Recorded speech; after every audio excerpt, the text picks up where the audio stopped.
there in the distance, I believe we have a muntjack deer grazing, and this comes into a story when I was rather, well, I wasn't being brave, let's put it that way.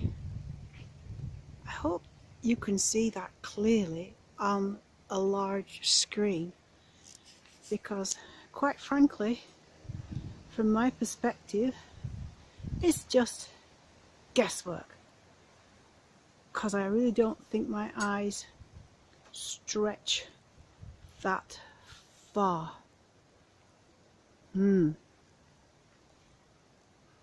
Pity we can't get it. There we are, that looks good.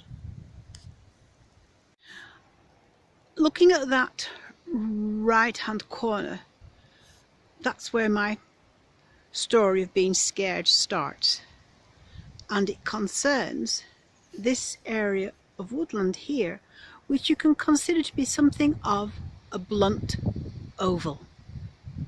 Ooh. Okay, I'm in the wood now, just through there, and when I get to my scary story, this is really, really scary, because I can't see any clear animal tracks, and I haven't been for maybe at least 2.5 years, because I had an injury which has prevented me from being in this area. So once upon a time you could follow the animal tracks through here very, very easily. So no animal trails, and piles of twigs, branches here and there. Oh my goodness. Scary stories are best told in the dark. But I was here, and if you check out the video The Age of Oak Trees, you will recognize the oak tree directly in front of me, the one a little to the left, and that square protected young sapling to its right. So I was stood here and trying to figure out, and it was far, far too dark for filming. And I know this area. Around here there is, or there was, an animal trail. And today I anticipated accessing it, but they are completely overgrown. So I'm here trying to figure out my equipment, trying to figure out if I can make things lighter, and I heard this crashing, this breaking of twigs and branches, and it was, to put it mildly, a little bit perturbing, because maybe that's where the trail was, because any animal in there, such as a muntjack or a rabbit, would stay on the trails, the paths. Any person by that time would have needed a torch, but any person would have stayed on the trails, on the path, because the rest is full of brambles and nettles, and it's really quite inaccessible. There's a little hole through there and an area through there. So, and you can see some brushwood. Maybe I can zero in on it.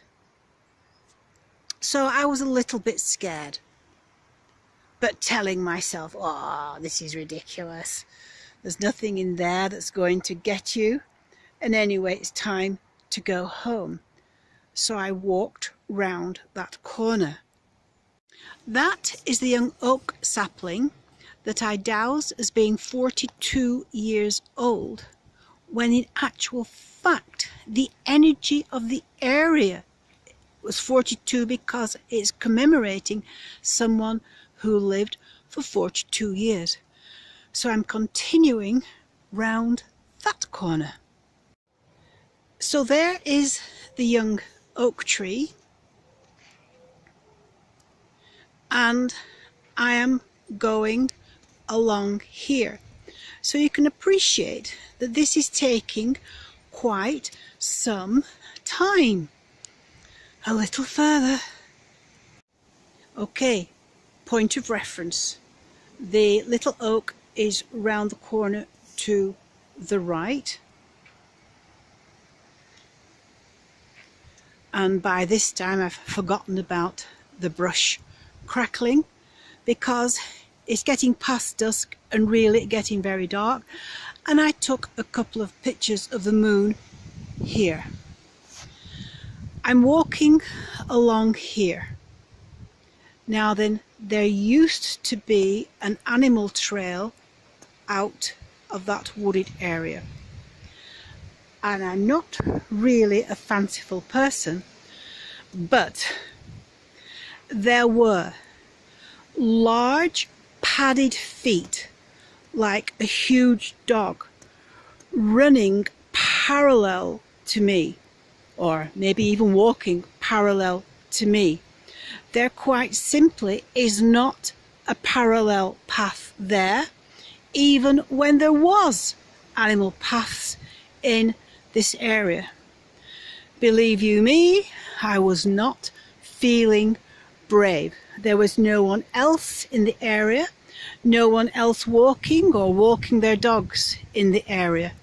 And I ask you this question: when was the last time you heard a dog, large or small, padding? You might hear their claws click-clacking on the tarmac pavement, but not padding. Someone give me a logical answer. And it's raining! Consider joining the Marine House Whisperer Facebook group.